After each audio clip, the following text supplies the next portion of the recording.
Hi everyone, welcome back to the channel. In this video, we'll discuss chapter number 3, Prime Minister and Council of Ministers. बेटा हम prime minister को क्या भी कहते हैं? Head of the government. सरकार का मुखिया कौन होता है? Prime minister. तो इस चैप्टर में हम लोग डिस्कस करेंगे हमारे प्राइम मिनिस्टर का अपॉइंटमेंट कैसे होता है, हमारे प्राइम मिनिस्टर के पास कितनी पावर्स हैं, प्राइम मिनिस्टर इमरजेंसी कब लगा सकते हैं. फिर हम डिस्कस करेंगे काउंसिल ऑफ मिनिस्टर्स को. तो बेटा काउंसिल ऑफ मिनिस्टर्स एक बहुत इंपॉर्टेंट ग्रुप है हमारे इंडिया के लिए, है ना. इंडिया की गवर्नेंस में इनका एक इम्पॉर्टेंट रोल होता है.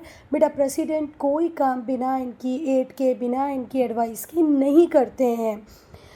दूसरा, जो काउंसिल ऑफ मिनिस्टर्स हैं इनकी कलेक्टिव रिस्पॉन्सिबिलिटी होती है, इनकी इंडिविजुअल रिस्पॉन्सिबिलिटी क्या होती है, वो सब भी हम इस चैप्टर में डिस्कस करेंगे. तो स्टार्ट करते हैं चैप्टर को. तो बेटा सबसे पहले हम पढ़ेंगे द प्राइम मिनिस्टर. तो जो हमारे इंडिया का कॉन्स्टिट्यूशन है, कॉन्स्टिट्यूशन ऑफ इंडिया है, वो बताता है कि काउंसिल ऑफ मिनिस्टर्स होंगे हमारी कंट्री में और इनके हेड होंगे कौन? प्राइम मिनिस्टर, जो प्रेसिडेंट को एड करेंगे, एडवाइस करेंगे. एड का मतलब होता है बेटा मदद करना और एडवाइस का मतलब होता है सलाह देना. तो जब जब प्रेसिडेंट को रिक्वायरमेंट होगी तो हमारे prime minister, council of ministers इनको एड भी देंगे, मतलब इनकी हेल्प भी करेंगे, और इन्हें सजेशंस भी देंगे, मतलब इन्हें सलाह भी देंगे. जो प्रेसिडेंट होते हैं वो हमेशा किनकी एडवाइस पे ही काम करते हैं, किसकी एडवाइस के अकॉर्डिंग काम करते हैं? The president act in accordance with the advice in the exercise of his function. President अपने काम के लिए किसकी एडवाइस पे ही डिपेंड रहते हैं? Council of minister, prime minister. ठीक है, मतलब president always works according to the advice of council of ministers. इतनी बातें समझ में आ गई. पर कई बार प्रेसिडेंट को ऐसा लगता है कि जो एडवाइस मुझे दी गई है वो अप्रोप्रिएट नहीं है, प्रॉपर नहीं है, तो प्रेसिडेंट काउंसिल ऑफ मिनिस्टर्स को कह सकते हैं कि आप रिकन्सिडर करें अपनी एडवाइस को, इस पे पुनर्विचार करें. हमने क्या कहा? President always work according to the advice given by the council of ministers. But the thing is that as and when required, if president want, he can ask about the reconsideration कि भाई आप पुनर्विचार करो, फिर से विचार करो. पर विचार करने के बाद, रिकन्सिडरेशन के बाद जो फैसला, जो एडवाइस काउंसिल ऑफ मिनिस्टर्स देंगे उस पर ही हमारे प्रेसिडेंट को काम करना पड़ेगा. क्लियर है बेटा? हमारे इंडिया में हमने पार्लियामेंट्री फॉर्म ऑफ गवर्नमेंट को ऑप्ट किया है. बेटा यूएसए में प्रेसिडेंशियल फॉर्म होता है, ठीक है, पर हमने इंडिया में किस फॉर्म को ऑप्ट किया है? पार्लियामेंट्री फॉर्म ऑफ गवर्नमेंट को. वहीं यूएसए में क्या है? Presidential form of government. तो हम देखते हैं कि जो हमारा प्रेसिडेंट है वो सिर्फ क्या होता है? नॉमिनल हेड होता है.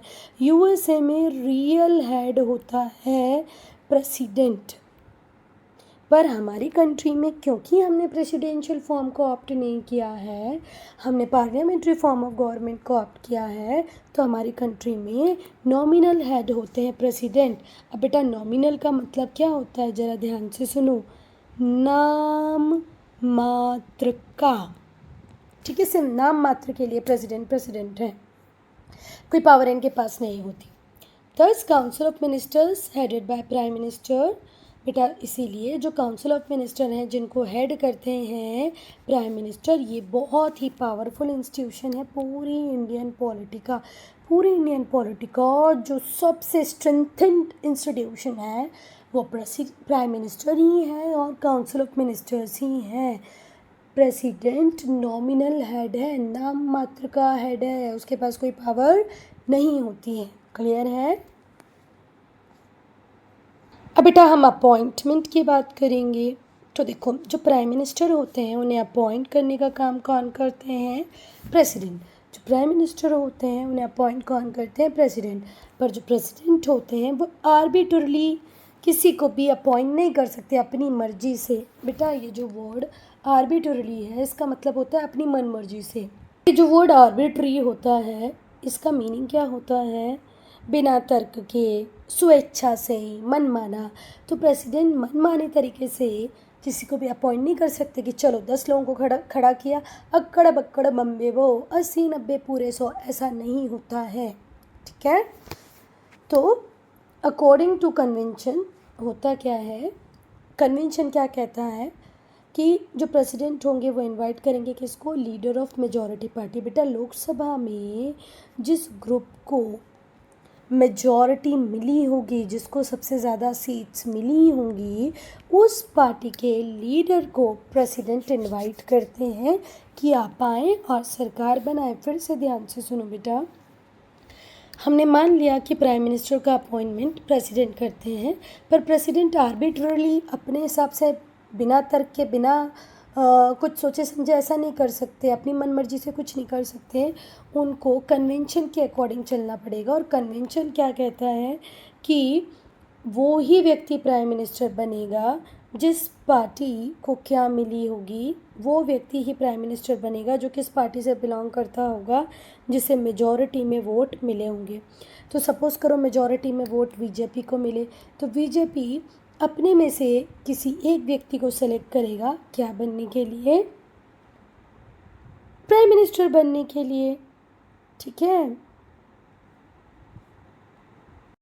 क्लियर हुई बात। तो लोकसभा में जिस पार्टी को मेजॉरिटी में सीट मिली होगी, जिसे मेजॉरिटी पार्टी कहेंगे, उसके लीडर को प्रेसिडेंट इनवाइट करते हैं कि भैया आओ और सरकार बनाओ। जो मेंबर होते हैं मेजॉरिटी पार्टी के, अब उन्हें लगता है कि अब हम कैसे बताएं कि कौन प्राइम मिनिस्टर बनेगा। तो बेटा इसमें कुछ भी असमंजस नहीं होता। इलेक्शन के पहले ही हमें पता होता है कि अगर ये पार्टी जीती तो इसका जो प्राइम मिनिस्टरियल कैंडिडेट है वो ये है। नरेंद्र मोदी जब 14 में लड़े, 19 में लड़े, 24 में लड़े, तो हमें पता था कि प्राइम मिनिस्टर कौन ही बनेंगे, नरेंद्र मोदी ही बनेंगे। पर कांग्रेस के लिए अभी हमारे पास एश्योरेंस नहीं है कि अगर कांग्रेस नेक्स्ट इलेक्शन में जीत जाती है तो प्राइम मिनिस्टर कौन बनेंगे। बहुत सारे लोग ये कहेंगे ऑब्वियस सी बात है राहुल गांधी, पर हो सकता है कोई और भी बन जाए, है ना। तो पार्टी आपस में बैठ के, जिस पार्टी को मेजॉरिटी में सीट्स मिली होंगी वो आपस में बैठते हैं और फिर इलेक्ट करते हैं अपने लीडर को, जिसे वो प्राइम मिनिस्टर बनता देखना चाहते हैं। जो प्रेसिडेंट होते हैं फिर उसे प्राइम मिनिस्टर अपॉइंट कर देते हैं। अगर किसी सिंगल पार्टी को मेजॉरिटी नहीं मिली, किसी भी एक पार्टी को एब्सोल्यूट मेजॉरिटी नहीं मिली लोकसभा में, तो जो प्रेसिडेंट होते हैं उनके पास ऑप्शन होता है प्राइम मिनिस्टर को अपॉइंट करने का। ठीक है, देखो अब जैसे हमने देखा कि बीजेपी है, कांग्रेस है, समाजवादी पार्टी है, बहुजन समाजवादी पार्टी है, सबको थोड़ी थोड़ी सीट्स तो मिली हैं, पर किसी को मेजॉरिटी में सीट नहीं मिली है। 272 का आंकड़ा किसी ने पार नहीं किया है। अब ऐसे केस में क्या होगा, जब 272 सीट किसी एक सिंगल पार्टी को नहीं मिली, तो प्रेसिडेंट अपॉइंट कर सकते हैं प्राइम मिनिस्टर। बेटा प्रेसिडेंट फिर से अक्कड़ बक्कड़ करके किसी को अपॉइंट नहीं कर सकते हैं प्राइम मिनिस्टर। वो उसी व्यक्ति को प्राइम मिनिस्टर अपॉइंट करेंगे जो प्रूव कर सकता हो सपोर्ट को ऑफ सम स्मॉलर ग्रुप्स और parties in order to have majority. कि भाई जैसे बीजेपी को खुद को इतनी सीट्स नहीं मिली कि वो सरकार बना ले, तो वो हो सकता है समाजवादी पार्टी से बात करेगा, शिवसेना से बात करेगा, या चंद्रबाबू नायडू की पार्टी कौन सी है, तेलुगु देशम पार्टी से बात करेगा, नीतीश कुमार की पार्टी से बात करेगा और बोलेगा आप मुझे सपोर्ट करो। और जब इसे मेजॉरिटी सीट्स मिल जाएंगी इन सब की सीट को मिला करके, तब ही बीजेपी अपने कैंडिडेट को प्राइम मिनिस्टर बनवा पाएगी। फिर से ध्यान से सुनो, प्राइम मिनिस्टर उसी को बनाएंगे president who can prove that he she has the support of some smaller group. अब some smaller group Samajwadi party भी हो सकता है, बहुजन समाजवादी पार्टी हो सकता है, तेलुगु देशम पार्टी हो सकता है, लोक दल हो सकता है। इनमें से कुछ पार्टी का सपोर्ट आपको मिलेगा। जब आप हाउस में मेजॉरिटी प्रूव कर पाओगे तभी आपकी पार्टी से कोई प्राइम मिनिस्टर बन पाएगा। ठीक है बेटा, अब हम डिस्कस करेंगे काउंसिल ऑफ मिनिस्टर्स को। तो जो हमारे कॉन्स्टिट्यूशन का आर्टिकल 75 है वो बताता है कि जो प्राइम मिनिस्टर होंगे उन्हें अपॉइंट कौन करेंगे, प्रेसिडेंट। ठीक है, prime minister shall be appointed by president. और जो दूसरे मिनिस्टर होंगे उन्हें अपॉइंट करने का काम भी प्रेसिडेंट का ही होगा। पर प्रेसिडेंट फिर से किसी को भी अपॉइंट काउंसिल ऑफ मिनिस्टर की तरह नहीं कर सकते हैं। वो किससे ही एडवाइस लेंगे इस विषय में बेटा, प्राइम मिनिस्टर से ही लेंगे। कन्वेंशन क्या कहता है, जो प्रेसिडेंट हैं उन्हें एक्सेप्ट करना पड़ेगा प्राइम मिनिस्टर की चॉइस को। प्राइम मिनिस्टर अगर कहते हैं कि डिफेंस मिनिस्टर तो राजनाथ सिंह होंगे, प्राइम मिनिस्टर अगर कहते हैं डिफेंस मिनिस्टर तो राजनाथ सिंह होंगे, तो राजनाथ सिंह ही होंगे, प्रेसिडेंट नहीं अपॉइंट कर देंगे। फिर अगर प्राइम मिनिस्टर कहते हैं फाइनेंस मिनिस्टर तो निर्मला सीतारमन ही होंगी, तो निर्मला सीतारमन को ही अपॉइंट करेंगे प्रेसिडेंट। तो मतलब ऑल इन ऑल बात ये है कि प्राइम मिनिस्टर की एडवाइस को ही सर्वोपरि रखना पड़ता है जब काउंसिल ऑफ मिनिस्टर्स का अपॉइंटमेंट होता है। तो प्रेसिडेंट प्राइम मिनिस्टर की चॉइस के कैंडिडेट्स को काउंसिल ऑफ मिनिस्टर्स के लिए अपॉइंट कर देगा, ठीक है। तो प्रेसिडेंट जब अपॉइंट करेगा तब भी प्राइम मिनिस्टर की सुनेगा, जब डिसमिस करेगा मिनिस्टर्स को तब भी किसकी ही सुनेगा बेटा, प्राइम मिनिस्टर की।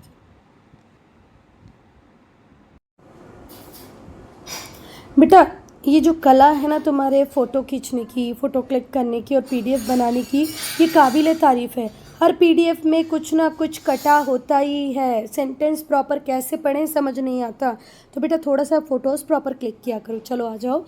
नॉर्मली होता क्या बेटा, जो मेंबर ऑफ पार्लियामेंट होते हैं उन्हें ही हम अपॉइंट करते हैं एज मिनिस्टर्स, ठीक है। नॉर्मली क्या होता है कि जो मेंबर ऑफ पार्लियामेंट है वही मिनिस्टर बनेगा, पर कई बार कुछ केसेस में ऐसा भी होता है कि हम मिनिस्टर अपॉइंट कर देते हैं ऐसे मेंबर को जो मेंबर ऑफ पार्लियामेंट है ही नहीं, ठीक है। तो अब ऐसे केस में क्या होगा, तो ऐसे केस में होता क्या है कि अगर आपने आज अपॉइंट किया तो विद इन 6 मंथ इन्हें इलेक्टेड या नॉमिनेटेड मेंबर बनना ही पड़ेगा पार्लियामेंट की, तब तो इनकी मिनिस्टर वाली पोजीशन वैलिड होगी, अदरवाइज वो नल एंड वॉइड कहलाएगी।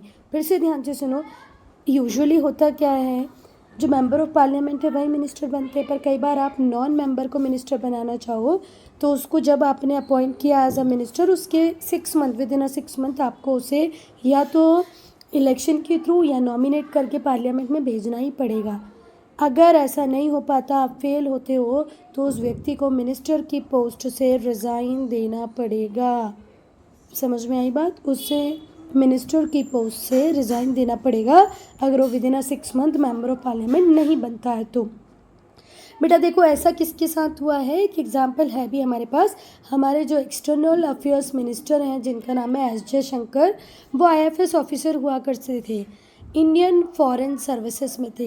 एस जयशंकर जो करंट एक्सटर्नल अफेयर्स मिनिस्टर हैं ये हमारे IFS हुआ करते थे, इंडियन फॉरेन सर्विसेज में थे।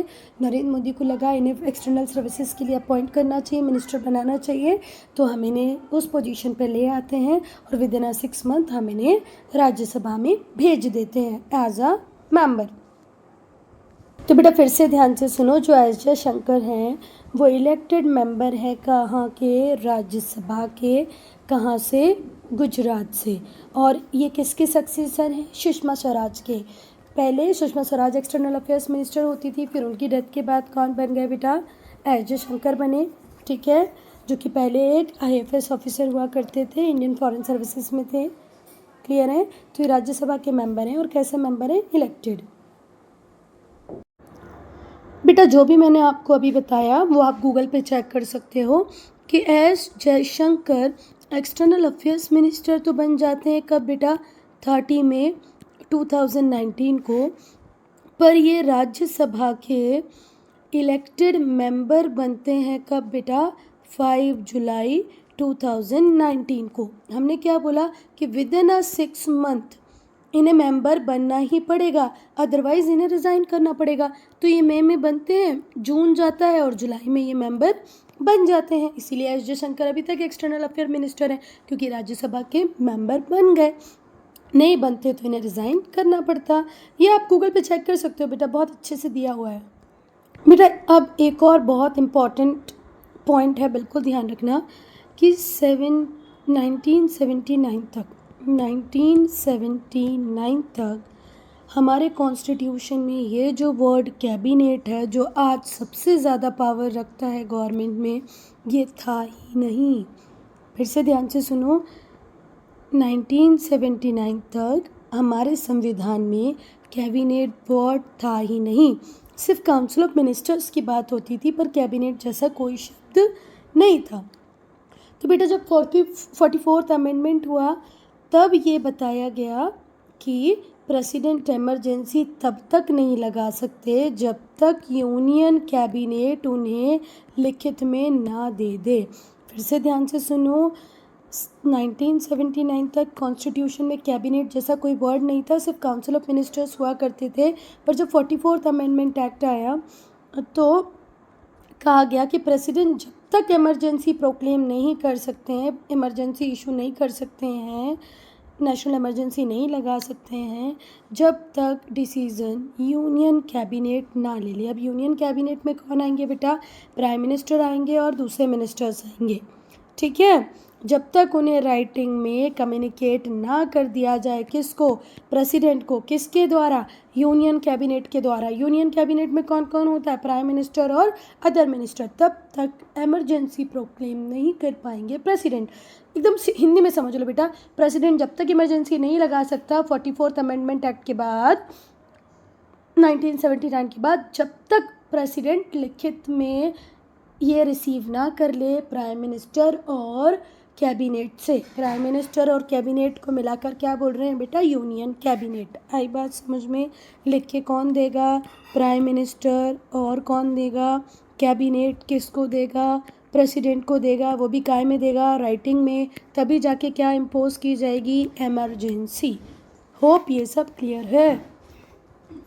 और बेटा इसी के बाद से फिर हमें डिफरेंस देखने को मिला कैबिनेट में और काउंसिल ऑफ मिनिस्टर्स में, ठीक है, कि भाई कैबिनेट और काउंसिल ऑफ मिनिस्टर अलग अलग होते हैं। ये हमें कब पता चला? 44th अमेंडमेंट एक्ट के बाद, जिसमें पहली बार जिक्र हुआ कैबिनेट का। सबसे पहले अब हम पढ़ेंगे बेटा कैबिनेट मिनिस्टर्स कौन होते हैं। देखो ये मोस्ट इम्पॉर्टेंट मेंबर्स होते हैं काउंसिल ऑफ मिनिस्टर्स के। काउंसिल ऑफ मिनिस्टर्स का एक पार्ट कैबिनेट होता है, ठीक है। तो कैबिनेट किसका ही पार्ट है बेटा? काउंसिल ऑफ मिनिस्टर्स का ही पार्ट है। पर ये सबसे इम्पॉर्टेंट मिनिस्टर्स होते हैं। सारे इम्पॉर्टेंट जो पोर्टफोलियोज़ होते हैं वो इन्हीं के पास हैं। किसके पास? कैबिनेट के पास। कौन कौन से पोर्टफोलियो सबसे इम्पॉर्टेंट होगा बेटा? पहले तो होम अफेयर्स, फिर डिफेंस, फिर फाइनेंस, फिर एक्सटर्नल अफेयर्स, फिर रेलवेज़। तो फिर से ध्यान से सुनो, कैबिनेट मिनिस्टर्स किसका ही पार्ट होते हैं? काउंसिल ऑफ मिनिस्टर्स का ही पार्ट होते हैं। पर बेटा इनके पास इंपॉर्टेंट पोर्टफोलियोज होते हैं, जैसे home, defence, finance, external affairs. External affairs minister हो गए आज के एस जयशंकर। फाइनेंस मिनिस्टर है निर्मला सीतारमण। डिफेंस देख रहे हैं राजनाथ सिंह। होम अफेयर्स हैं कौन बेटा? अमित शाह। रेलवेज मैं कंफ्यूज हूँ, अश्विनी है या पीयूष, थोड़ा कन्फ्यूजन है। मुझे बेटा कन्फ्यूजन है, अश्विनी वैष्णव हैं कि पीयूष गोयल हैं। शायद अश्विनी वैष्णव है, देख लेना एक बार, है ना। तो जो कैबिनेट मिनिस्टर होते हैं उनके पास चार्ज होता है किसका? मिनिस्ट्री का। पूरी की पूरी एक्सटर्नल अफेयर मिनिस्ट्री एक मेंबर के पास होगी, फाइनेंस एक के पास होगी। और कई बार ऐसा होता है कि एक से ज़्यादा मिनिस्ट्री भी किसी एक ही मेंबर के पास होती है। जैसे बेटा हम बोल सकते हैं कि Amit Shah home affairs minister भी हैं और मिनिस्ट्री ऑफ कॉपरेशन भी उनके पास है। तो जो कैबिनेट मिनिस्टर होते हैं उनके पास एक मिनिस्ट्री होती है और कई बार एक के पास एक से ज़्यादा मिनिस्ट्री भी होती है। जैसे home affairs minister Amit Shah हैं और मिनिस्टर ऑफ कॉपरेशन भी अमित शाह हैं। Only cabinet minister have right to attend meeting of cabinet. सिर्फ कैबिनेट मिनिस्टर के पास राइट होता है कि वो कैबिनेट की मीटिंग को अटेंड करेगा। ये लोग साथ में बैठ के डिटरमाइन करते हैं कि सरकार की पॉलिसी क्या होगी, सरकार के प्रोग्राम क्या होंगे। तो कैबिनेट मिनिस्टर सबसे इम्पॉर्टेंट मिनिस्टर्स का ग्रुप होता है। इनके पास इम्पॉर्टेंट पोर्टफोलियोज़ होते हैं। ये कैबिनेट की मीटिंग को अटेंड करते हैं और गवर्नमेंट की पॉलिसी क्या होगी, उसके प्रोग्राम क्या होंगे, ये डिसाइड कौन ही करते हैं बेटा? कैबिनेट मिनिस्टर्स साथ बैठ के। बेटा अब हम सेकेंड पॉइंट डिस्कस करेंगे, मिनिस्टर्स ऑफ स्टेट। तो बेटा जो मिनिस्टर्स ऑफ स्टेट होते हैं ये सेकेंड कैटेगरी के मिनिस्टर्स होते हैं बेटा। फर्स्ट कैटेगरी और सबसे इंपॉर्टेंट मिनिस्टर्स कौन होते हैं? Cabinet ministers. उसके बाद कौन होते हैं? Ministers of state. तो सेकेंड कैटेगरी के मिनिस्टर्स हैं।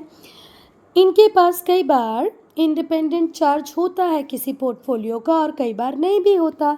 मे का मतलब होता है शायद। तो they may hold an independent charge of any portfolio और मे नॉट, हो भी सकता है, नहीं भी हो सकता है। जो प्राइम मिनिस्टर होते हैं वो इन्हें कंसल्ट कर भी सकते हैं और इन्हें कंसल्ट नहीं भी करते हैं। देखो ऑब्वियस सी बात है कि अगर इनके पास इंडिपेंडेंट चार्ज होगा किसी पोर्टफोलियो का तो ऑब्वियस सी बात है इन्हें कंसल्ट किया जाएगा, नहीं होगा तो इन्हें कंसल्ट नहीं किया जाएगा। तो प्राइम मिनिस्टर इन्हें कंसल्ट कर भी सकते हैं और नहीं भी कर सकते। पर बेटा ये बात तो निश्चित है, ये कभी भी पार्टिसिपेट नहीं करते हैं कैबिनेट की मीटिंग्स में। They do not participate in the meetings of cabinet but they may be invited to attend the meeting. बेटा यूजुअली जो मिनिस्टर्स ऑफ स्टेट होते हैं ये कैबिनेट की मीटिंग को अटेंड नहीं करते, पर कई बार हम इन्हें इनवाइट करते हैं मीटिंग को अटेंड करने के लिए। जब हमें ऐसा लगता है कि जिस मैटर के रिगार्ड में मीटिंग हो रही है उस डिपार्टमेंट से ये पर्टिकुलर मिनिस्टर ऑफ स्टेट इत्तेफाक रखता है तो हम उसे बुलाएंगे, अदरवाइज नहीं। ठीक है।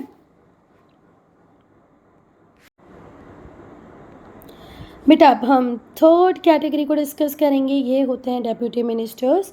ये थर्ड कैटेगरी के मिनिस्टर्स होते हैं जो कैबिनेट मिनिस्टर्स को असिस्ट करते हैं, काउंसिल ऑफ मिनिस्टर्स को असिस्ट करते हैं। तो ये थर्ड कैटेगरी के मिनिस्टर हैं जो असिस्ट करते हैं कैबिनेट मिनिस्टर्स को और काउंसिल ऑफ मिनिस्टर्स को। ये जूनियर मिनिस्टर्स की तरह होते हैं और इन्हें सीनियर मिनिस्टर्स के अंडर प्लेस किया जाता है और इन्हें हेल्प के लिए रखा जाता है।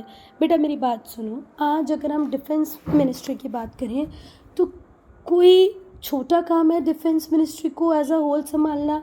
तो हो सकता है राजनाथ सिंह को कई बार किसी पर्टिकुलर काम के लिए किसी मिनिस्टर की ज़रूरत पड़े तो उनके साथ में जिस मिनिस्टर को रखा जाएगा उसे डेप्यूटी मिनिस्टर कहेंगे। अब जिससे बेटा एस जयशंकर हैं, उन्हें रशिया के साथ भी रिलेशनशिप बनाना है, मालदीव्स की भी सुनना है, श्रीलंका की सुनना है, यूएसए को सुनाना है, यूएस की सुनना है, कितना बड़ा एरिया उन्हें कवर करना है। तो कई बार हो सकता है उन्हें किसी मिनिस्टर की ज़रूरत लगे तो वो कौन होंगे? Deputy minister. इनका काम ही होता है कैबिनेट मिनिस्टर्स को हेल्प करना, असिस्ट करना। They take no part in cabinet deliberation. Cabinet के जो डिबेट्स होंगे, जो डिस्कशंस होंगे उसमें इनका कोई रोल नहीं होता है। सेकेंड कैटेगरी के मेंबर का भी नहीं होता है, पर कभी कभी हम उसे इनवाइट कर लेते हैं, इन्हें तो कभी नहीं। बेटा जो काउंसिल ऑफ मिनिस्टर्स होते हैं उसमें कौन कौन आता है? प्राइम मिनिस्टर भी आते हैं और दूसरे मिनिस्टर्स भी आते हैं, जिन्हें अपॉइंट कौन करते हैं? बेटा प्रेसिडेंट। किसकी एडवाइस पे? प्राइम मिनिस्टर की।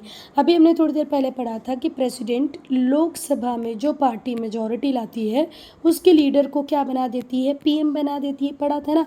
फिर पीएम और प्रेसिडेंट मिलके प्राइम मिनिस्टर जिसको जिसको चाहता है उसको काउंसिल ऑफ मिनिस्टर्स और डिफरेंट पोर्टफोलियोज दे देता है, कैबिनेट मिनिस्टर बना देता है, मिनिस्टर ऑफ स्टेट बना देता है। ठीक है बेटा, अगर हम हमारे संविधान की बात करें, हमारे इंडिया के कॉन्स्टिट्यूशन की बात करें तो ये कहीं पर भी स्पेसिफाई नहीं करता कि कितने मेंबर्स होने चाहिए एज काउंसिल ऑफ मिनिस्टर, और ना ही तो ये क्लासीफाई करता है कि कैसे डिफरेंट रैंक्स होंगी, कैसे काउंसिल डिफरेंट रैंक्स में डिवाइड होगा। ठीक है, पर बेटा फिर कॉन्स्टिट्यूशन में अमेंडमेंट हुआ, जिस अमेंडमेंट को हम कहते हैं 91st अमेंडमेंट एक्ट 2003 में 51वां संशोधन। 91st अमेंडमेंट जब हुआ 2003 में तो इन्होंने सीलिंग लगा दी किसके साइज़ के ऊपर? बेटा काउंसिल ऑफ मिनिस्टर्स के साइज़ के ऊपर, दोनों ही जगह, सेंटर में भी और स्टेट्स में भी, कि जो टोटल स्ट्रेंथ होगी लोकसभा की या स्टेट लेजिस्लेचर की उसका 15% ही क्या बन सकता है? Council of ministers. फिर से ध्यान से सुनो, हमारे कॉन्स्टिट्यूशन में कुछ भी नहीं लिखा था कितने मेंबर काउंसिल ऑफ मिनिस्टर का पार्ट हो सकते हैं, डिफरेंट रैंक में कैसे डिवाइडेड होंगे, ऐसा कुछ भी नहीं पता था। ठीक है, पर फिर 2003 में 91st अमेंडमेंट एक्ट आया, उसमें ये बताया गया कि भाई सेंट्रल लेवल पे भी और स्टेट लेवल पे भी जो मेंबर हैं वो लिमिटेड होंगे, और क्या सीलिंग लगाई, किससे ज़्यादा नहीं होने चाहिए, मतलब लोकसभा की जो स्ट्रेंथ है उसका 15%, उससे ज़्यादा काउंसिल ऑफ मिनिस्टर नहीं हो सकते। स्टेट लेजिस्लेचर देखो, गोवा का छोटा है, यूपी का बड़ा है, तो हर स्टेट के एरिया के हिसाब से लेजिस्लेटिव असेंबली की जो भी स्ट्रेंथ है उसके अकॉर्डिंग 15% से ज़्यादा मेंबर काउंसिल ऑफ मिनिस्टर्स नहीं बन सकते। होप ये क्लियर होगा। In case of smaller states, जो बहुत छोटे स्टेट हैं, वहाँ पर मैक्सिमम नंबर जो है मिनिस्टर्स का वो कितना रखा गया है? 12। ये स्टेप इसलिए ये स्टेप इसलिए ली गई है कि आप डिफेक्शन को चेक कर पाएँ। भाई मेंबर एक पार्टी से दूसरी पार्टी को चेंज ना करें, क्या सोचकर कि वहाँ पर मुझे मिनिस्टर बना दिया जाएगा, मुझे ये कैबिनेट दे दिया जाएगा, वो कैबिनेट दे दिया जाएगा। फिर से ध्यान से सुनो, भले स्टेट लेजिस्लेचर हो या लोकसभा हो, जो भी इनकी टोटल स्ट्रेंथ होगी उसका 15% से ज़्यादा काउंसिल ऑफ मिनिस्टर का साइज़ बड़ा नहीं हो सकता। अगर कोई स्टेट बहुत छोटा है तो मैक्सिमम सीलिंग है कि 12 से ज़्यादा मिनिस्टर वहाँ नहीं होंगे। और ये स्टेप इसलिए लिया गया कि डिफेक्शन को रोका जा सके। कई बार चुना हुआ नेता एक पार्टी को दूसरी पार्टी से मतलब अपनी पार्टी को चेंज इसलिए कर लेता है। चुना हुआ नेता बीजेपी से चुना कांग्रेस में चला गया, कांग्रेस से चुना किसी और पार्टी में चला गया, जिससे कि क्या हो जाए बेटा, उसे मिनिस्टर बना दिया जाए, है ना, कैबिनेट रैंक उसे मिल जाए। ऐसा ना हो, इसीलिए इस साइज़ को लिमिट किया गया है। और बेटा फिर गवर्नमेंट के एक्सपेंडिचर को भी तो हमको कर्व करना है। जितना जंबो साइज़ की मिनिस्ट्री होगी उतने ज़्यादा एक्सपेंडिचर होंगे। तो गवर्नमेंट के एक्सपेंडिचर को कम करने के लिए काउंसिल ऑफ मिनिस्टर्स के नंबर को स्पेसिफाई किया गया, उस पर मैक्सिमम सीलिंग लगाई गई है। क्लियर है? और डिफेक्शन को भी रोका जा सके। डिफेक्शन का मतलब क्या होता है बेटा, पार्टी चेंज करना। अब बेटा हम कैबिनेट की बात करेंगे, इसका फॉर्मेशन कैसे होता है। तो जो कैबिनेट होता है ये बहुत छोटा होता है, पर ये सबसे महत्वपूर्ण बॉडी, इंपॉर्टेंट बॉडी होती है। इसमें सीनियर लीडर होते हैं किसी भी पार्टी के। अब जैसे राजनाथ सिंह की आप बात करें, अमित शाह की बात करो, निर्मला सीतारमन की बात करो, तो इसमें से कोई भी फ्रेशर नहीं है बेटा। ये सारे ही लोग बिल्कुल ग्राउंड लेवल से इस पोजीशन तक पहुँचे हैं। अब अगर हम एस जयशंकर की बात करें तो उन्होंने भी पूरी लाइफ अपने आप को एक अच्छा एडमिनिस्ट्रेटर साबित किया, एक अच्छे आईएफएस ऑफिसर वो रहे हैं, तब जाके हमने उन्हें वो पोजीशन दी है। तो ये एक इम्पॉर्टेंट बॉडी होती है, इसमें सीनियर लीडर्स होते हैं, ठीक है, who are included in council of ministers. Council of minister का ही एक पार्ट कैबिनेट होता है। ये इंपॉर्टेंट पोर्टफोलियोज़ को होल्ड करते हैं, मेजर पॉलिसीज़ को डिसाइड करते हैं। गवर्नमेंट की, सरकार की जो महत्वपूर्ण नीतियां हैं वो कैबिनेट ही बनाता है। They being trusted colleague of prime minister. Obvious सी बात है, चुन चुन के पोर्टफोलियो बांटते हैं प्राइम मिनिस्टर, तो वो उन्हीं लोगों को बांटेंगे ना जो उनके ट्रस्टेड होंगे। ये पूरे के पूरे एडमिनिस्ट्रेशन के न्यूक्लियस की तरह होते हैं। इनफैक्ट जो कैबिनेट होता है ये इतना इम्पॉर्टेंट होता है कि इसे हम पाइवट राउंड कहते हैं। इसका मतलब क्या होता है, जिसके ऊपर सारी चीज़ें बेस हो। पाइवट राउंड का मतलब क्या होता है, जिसके ऊपर सारी चीज़ें बेस्ड हों, है ना। तो इनफैक्ट जो कैबिनेट है वो पाइवट राउंड है, which the whole administration revolves, जिसके आस पास पूरा एडमिनिस्ट्रेशन रिवॉल्व करता रहता है। पाइवट राउंड का मतलब क्या होता है, जिस पे हर चीज़ बेस हो। तो कैबिनेट के ऊपर पूरा एडमिनिस्ट्रेटिव वर्क बेस होता है, मेजर डिसीजंस यही लेते हैं। बेटा जो कैबिनेट होता है वो इम्पॉर्टेंट डिसीजंस को लेता है, ऐसे डिसीजंस को लेता है जो सबसे इम्पॉर्टेंट हैं, जिनके बिना हमारी कंट्री रन नहीं कर पाएगी। ऐसे डिसीजंस को फिर ये कम्युनिकेट कर देते हैं किसको, दूसरे मिनिस्टर्स को, और जो दूसरे मिनिस्टर्स होते हैं उन्हें फॉलो करना ही पड़ता है कैबिनेट के डिसीजंस को। कैबिनेट बहुत इंपॉर्टेंट डिसीजन लेता है बेटा, ऐसे डिसीजंस लेता है जो हमारी कंट्री के लिए बहुत इंपॉर्टेंट है। जो डिसीजंस कैबिनेट लेता है इन्हें कम्युनिकेट कर दिया जाता है दूसरे मिनिस्टर्स को, और दूसरे मिनिस्टर्स की ये ड्यूटी है कि वो सारे डिसीजंस को फॉलो करें, even though they might not have been party to such decisions. कई बार ऐसा होता है कि कोई व्यक्ति ऐसे डिसीजन से इत्तेफाक नहीं रखता, कई बार उस व्यक्ति को उस डिसीज़न में इन्वॉल्व नहीं किया होता है जब वो डिसीज़न लिए गए होते हैं, तब भी उसको ये डिसीजंस को फॉलो करना ही पड़ेगा, क्योंकि ये किसने लिए हैं बेटा, कैबिनेट ने। आप उस डिसीज़न से इत्तेफाक रखते हैं, आपके सामने वो डिसीज़न लिया गया है, नहीं लिया गया है, मटेरियल, कैबिनेट ने डिसीज़न लिया, आपको फॉलो करना पड़ेगा। अब हम देखते हैं अपॉइंटमेंट कैसे होता है कैबिनेट का। तो जो प्राइम मिनिस्टर होते हैं वो सेलेक्ट करते हैं बेटा अपने सीनियर मोस्ट ट्रस्ट वर्दी कलीग्स को, और फिर एडवाइस देते हैं प्रेसिडेंट को कि भाई आप इन लोगों को अपॉइंट कर दो एज अ कैबिनेट मिनिस्टर। जो प्रेसिडेंट होते हैं फिर अपॉइंट कर देते हैं मिनिस्टर को as per the advice of prime minister. तो कैबिनेट के अपॉइंटमेंट में पूरा रोल प्राइम मिनिस्टर का होता है, लिस्ट प्राइम मिनिस्टर बनाते हैं, सिर्फ फॉर्मल अपॉइंटमेंट करवाते हैं हमारे प्रेसिडेंट। बेटा अब हम टर्म ऑफ ऑफिस को डिस्कस करेंगे। तो जो मंत्रीगण होते हैं, जो मिनिस्टर्स होते हैं, उन्हें ऑफिस में अपॉइंट करने का काम तो प्रेसिडेंट कर देते हैं, पर बेटा प्रेसिडेंट बहुत ज़्यादा इस बात की गारंटी नहीं लेते हैं कि ये पर्टिकुलर मिनिस्टर कब तक मिनिस्टर रहेगा, क्योंकि मिनिस्टर्स की जिम्मेदारी प्रेसिडेंट के लिए नहीं होती बेटा, लोगों के लिए होती। लोगों का कॉन्फिडेंस उन पे बना रहा तो वो कंटिन्यू करते रहेंगे, अदरवाइज़ कितनी बार हमने देखा है सरकारें बीच में भी गिरती हैं। ठीक हुई बात।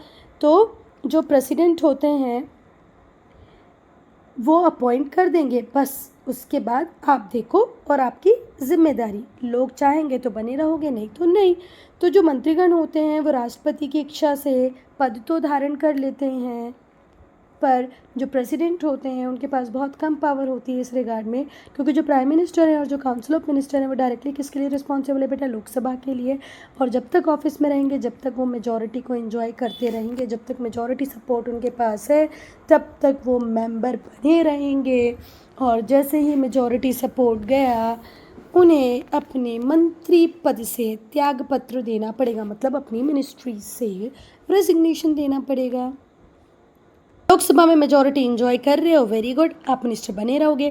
अगर Lok Sabha vote of no confidence पास कर देती है तो काउंसिल ऑफ मिनिस्टर्स को रिज़ाइन करना पड़ेगा, वो भी कलेक्टिवली।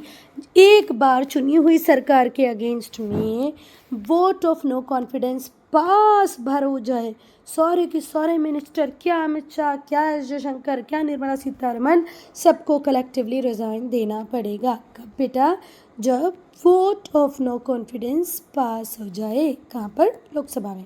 चलो, जो काउंसिल ऑफ मिनिस्टर्स होते हैं वो कलेक्टिवली रिस्पॉन्सिबल होते हैं बेटा, किसके लिए, लोकसभा के लिए। इंडिविजुअली तो रिस्पॉन्सिबल होते ही हैं बेटा, ये कलेक्टिवली भी रिस्पॉन्सिबल होते हैं लोकसभा के लिए। Before a minister enters upon his और हर ऑफिस, जो प्रेसिडेंट हैं वो एडमिनिस्टर करते हैं, उन्हें शपथ दिलाते हैं, काय की, सीक्रेसी की, कि भाई जब तक आप इस पोजीशन पे रहोगे आप सीक्रेसी मेंटेन करके चलोगे। बेटा हमारे फाइनेंसेस, हमारा डिफेंस, यहाँ पर बहुत सारे ऐसे सीक्रेट्स होते हैं जो हम इस तरीके से पब्लिक में नहीं ला सकते कि दूसरे कंट्रीज़ इसका एडवांटेज ले, तो उन्हें कसम दिलाई जाती है, शपथ दिलाई जाती है सीक्रेसी को मेंटेन करने की। तो बेटा हमारे मिनिस्टर्स को ये तो ओथ लेनी पड़ती है कि वो सीक्रेसी को मेंटेन रखेंगे, उसके अलावा भी बहुत सारी ओथ लेनी होती है। अब हम एक एक करके डिस्कस करेंगे। In the oath of office the minister स्वेस टू, पद की शपथ में, पद की शपथ में जो मंत्रीगण होते हैं, जो मंत्री होते हैं वो शपथ लेते हैं। पहली, bear true faith and allegiance to the constitution of India, Bharat के संविधान के प्रति वो सच्ची आस्था रखेंगे, सच्ची निष्ठा रखेंगे। तो ये एलिजियंस मीन्स क्या होता है बेटा, निष्ठा। ठीक है, एक बार सुन लो बेटा, मंत्री शपथ लेता है कि वो भारत के संविधान के प्रति सच्ची आस्था, सच्ची निष्ठा रखेगा। दूसरा, uphold the sovereignty and integrity of India, Bharat की संप्रभुता और अखंडता को बनाए रखेगा, भारत की संप्रभुता और अखंडता को बनाए रखेगा। जो वर्ड सोवरेनिटी है, इसको हिंदी में अगर मैं संप्रभुता बोलती भी हूँ तो आपको समझ में नहीं आएगा बेटा। जब हमारे इंटरनल और एक्सटर्नल डिसीजंस लेने की पावर हमारे अपने मिनिस्टर्स, इलेक्टेड लीडर्स के पास हो तो हम उसे सोवरेन कंट्री कहेंगे। पर कहीं पर ऐसा हो कि हम यूएस के प्रेशर में डिसीजन ले रहे हैं, यूके के प्रेशर में डिसीजन ले रहे हैं, तो हम सोवरेन कंट्री नहीं कहलाएंगे। इंटेग्रिटी का मतलब होता है अखंडता, भाई हम कंट्री को एक बनाए रखेंगे। तो दूसरी शपथ ये लेते हैं हमारे मिनिस्टर। तीसरी शपथ हमारे मिनिस्टर ये लेते हैं कि वो जितना भी काम करेंगे वो बिना किसी डर के करेंगे, बिना किसी पक्षपात के करेंगे। ठीक है, किसी को फेवर नहीं देंगे। फेवर का मतलब होता है पक्षपात करना, फियर मतलब डर के। तो हमारे मिनिस्टर बोलते हैं कि मैं जो भी काम करूँगा वो पूरी ईमानदारी से करूँगा, अपनी ड्यूटीज़ को बहुत बढ़िया तरीके से निभाऊँगा, बिना डर के, बिना पक्षपात किए काम करूँगा और किसी के लिए कोई दुर्भावना तो रखूँगा ही नहीं, कोई इल विल मेरे दिमाग में, मेरे दिल में किसी के लिए नहीं होगी। तो बिना किसी भय के, बिना किसी पक्षपात के, बिना किसी दुर्भावना के, फियर मतलब होता है डर, फेवर मतलब पक्षपात, इलविल मतलब दुर्भावना, मैं बिल्कुल निष्ठा से अपना काम करूँगा, अपनी ड्यूटीज़ का निर्वहन डिस्चार्ज करूँगा। ठीक है बेटा, जब वो सीक्रेसी की ओथ लेता है ना कि मैं सीक्रेट मेंटेन रखूँगा, तो हर मिनिस्टर शपथ लेता है कि वो डायरेक्टली हो या इनडायरेक्टली हो कभी किसी के साथ कम्युनिकेट नहीं करेगा, इस तरीके का कम्युनिकेशन नहीं करेगा कि वो रिवील कर दे, है ना, बता दे किसी मैटर को, है ना, जो ऐसा कहा गया हो कि भाई इस टॉपिक में अभी किसी से बात नहीं करनी है, ये हमारी कंट्री के सीक्रेट डिसीजंस में से एक है, इसे टाइम आने पर ही पब्लिक किया जाएगा, ऐसा वो कुछ भी नहीं करेगा। तब वो उतनी ही बातें दूसरों से करेगा, उतनी ही मैटर्स को दूसरों के साथ शेयर करेगा जो उसकी ड्यूटीज़ के लिए रिक्वायर्ड है। बाकी कोई भी बात जो उसे इंडिया के बारे में पता है वो सबके साथ डिस्कस नहीं करेगा। बेटा, जितने भी मिनिस्टर्स होंगे वो किसी ना किसी हाउस ऑफ पार्लियामेंट के मेंबर होंगे, या तो लोकसभा के होंगे या राज्यसभा के होंगे। और अगर कई बार नहीं भी हुए और उनका अपॉइंटमेंट एज अ मिनिस्टर हो गया तो उन्हें 6 मंथ के अंदर लोकसभा में, राज्यसभा में इलेक्ट होके आना पड़ेगा। और अगर वो नहीं आते हैं, लोकसभा राज्यसभा में चुन के नहीं आ पाते हैं, तो उन्हें अपनी सीट को वैकेट करना पड़ेगा, रिजिग्नेशन देना पड़ेगा। जो सैलरी और जो अलाउंसेस होते हैं मिनिस्टर के, the salaries and allowances of minister are such as parliament from time to time by law determines. Ministers के जो भी सैलरी होगी, जो वेतन होगा, जो उसे भत्ता मिलता होगा, अलाउंसेस मतलब होता है भत्ता, सैलरी मतलब होता है जो उसे वेतन मिलता है, जो उसे भत्ता मिलता है जितने भी मिनिस्टर्स को, वो पार्लियामेंट डिटरमाइन करती है। टाइम टू टाइम इनको इंक्रीज़ किया जा सकता है, कई बार कुछ भत्तों को ख़त्म भी किया जाता है।